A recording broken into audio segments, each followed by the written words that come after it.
لا إله إلا الله محمد رسول الله عليه صلاة الله وآله والأحباء۔ جو ماں باپ کا حق نہیں پہچانتا وہ کبھی دنیا میں کامیاب نہیں ہو سکتا۔ اور میرے بچوں، ماں باپ کے بعد دوسرا باپ استاد ہوتا ہے۔ باپ کے بعد دوسرا جو باپ ہے وہ استاد ہوتا ہے۔ جو استاد کے آگے سر جھکائے گا، اللہ اس کو اس کے علم میں نفع عطا کرے گا۔ تو اللہ تعالیٰ نے دوسری چیز جو بطور انسان مسلمان اور اچھا کامیاب انسان ہونے کے ہمیں دی ہے، وہ ماں باپ کی خدمت اور ماں باپ کی اطاعت دی ہے۔ موسیٰ علیہ السلام نے ایک دفعہ اللہ تعالیٰ سے کہا، یا اللہ میرا جنت کا ساتھی کون ہے؟ تو اللہ تعالیٰ نے کہا وہ فلانا قصائی ہے گوشت بیچنے والا۔ تو موسیٰ علیہ السلام بڑے حیران ہوئے، قصائی میرا ساتھی کیسے بنا دیا؟ وہ اللہ تعالیٰ کہتے ہیں بھئی فلاں مجاہد، فلاں غازی اور فلاں عالم، فلاں پیر، فلاں بزرگ تیرا جنت کا کہنے قصائی تو ویسے ہی آپ کو پتا چھری ہر وقت ان کے ہاتھ میں ان کا ویسے ہی دل سخت ہو جاتا۔ تو موسیٰ علیہ السلام دیکھنے چلے گئے، میں دیکھوں تو وہ کون سا قصائی ہے جو جنت میں میرا ساتھی بن گیا ہے۔ تو دیکھا ایک قصائی ایسے بیٹھا چوکڑی مار کے اپنا گوشت کاٹ رہا ہے، بیچ رہا ہے۔ دیکھتے رہے جب وہ اس کا گوشت ختم ہو گیا نا، تو اس نے ٹکڑا اٹھایا ایک گوشت کا اور تھیلے میں ڈال کے چل دیا۔ تو موسیٰ علیہ السلام کہنے لگے میں تیرے ساتھ آ سکتا ہوں؟ اس کو نہیں پتا یہ موسیٰ ہیں، کہنے لگا آ جاؤ۔ وہ گھر گیا، اس نے جا کے وہ گوشت کی بوٹیاں بنائیں، پھر ہانڈی پہ چڑھایا اور ادھر آٹا گوندنا شروع کیا۔ پھر آٹا گوندنے کے بعد رکھ دیا، وہ تھوڑا سا نرم ہونے میں اس کے لیے چھوڑ دیا۔ پھر ہانڈی پہ آ گیا، اس کو پکایا، اتنے میں آٹا نرم ہو گیا تو اس نے اس کی روٹیاں پکائیں، پھر اس کو پلیٹ میں سجایا، تھالی میں سجایا اور ٹرے اٹھا کر ایک بوڑھی عورت ایسے لیٹی پڑی تو اس کو اس نے اٹھا کے کندھا دیا اور نوالے بنا کے اس کو کھلاتا رہا۔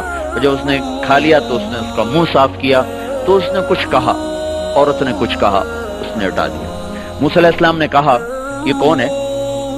کہا جی میری ماں ہے، بہت ضعیف ہو گئی ہے، میں صبح جب جاتا ہوں ساری اس کی خدمت کر کے جاتا ہوں، پھر اپنے کام پہ جاتا ہوں، شام کو جب واپس آتا ہوں پہلے اس کو کھانا کھلاتا ہوں، اس کے بعد اب میں اپنے بچوں کو کھانا کھلاؤں گا، دیکھوں گا۔ تو موسیٰ علیہ السلام نے کہا یہ کیا کہہ رہی تھی جب تو منہ صاف کر رہا تھا، لٹا رہا تھا، یہ کچھ کہہ رہی تھی؟ وہ کہنے لگا جی یہ پاگل ماں ہے، جب بھی میں اس کی خدمت کرتا ہوں شروع ہو جاتی اللہ تعالیٰ تجھے جنت میں موسیٰ کا ساتھی بنائے۔ میں کہاں اور موسیٰ کہاں ہے؟ میں کتھے تھے موسیٰ کتھے ہیں؟ تو موسیٰ علیہ السلام نے کہا نہیں، تیری ماں نے تیرا کام بنا دیا ہے، میں ہی موسیٰ ہوں، تجھے دیکھنے آیا ہوں۔ تو میرے عزیزو، ہم بھی بس اللہ معاف کرے، مجھے بھی یاد آیا جب پیسے ختم ہوتے تھے نا، اسی وقت ہی میں خط لکھا کرتا تھا، اتنے پیسے بھیج دیں۔ تو ایک دن میرے باپ کہنے لگے بیٹا بس جب پیسے ختم ہوتے ہیں تو اسی وقت ہی خط لکھتا ہے، آگے پیچھے تو کبھی تو نے میں خط لکھا ہی نہیں ہے۔ تو میرے خیال ہے تم بھی ایسا ہی کرتے ہوگے، جب پیسے ختم ہوتے ہوں گے پھر خط لکھتے ہوگے۔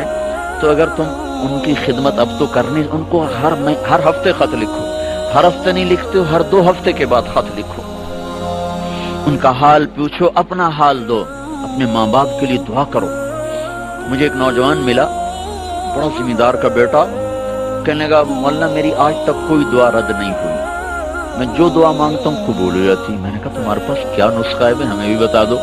کہا جی میں ایک تو روزانہ اپنے ماں باپ کو رات کو جب وہ سوتے ہیں نا تو اپنے باپ کو بھی دباتا ہوں، اپنی ماں کو بھی دباتا ہوں، اور جب مجھے کوئی دعا مانگنی ہوتی ہے تو ان کو دبا کر پھر ان کے قدموں میں بیٹھ جاتا ہوں، پہلے اپنے باپ کے پاؤں اپنے منہ پہ ملتا ہوں اور اس کو چومتا ہوں، پھر ماں کے پاؤں اپنے منہ پہ ایسے ملتا ہوں، پھر چومتا ہوں، پھر ان کے قدموں کے نیچے بیٹھ کے دعا کرتا ہوں، میری آج تک کوئی دعا رد نہیں ہو۔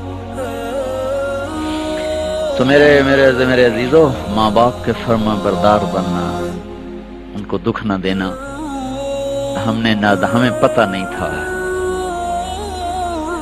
جب پتہ چلا تو وہ مر گئے، چلے گئے، اب میں ان کو واپس نہیں لا سکتا ہوں۔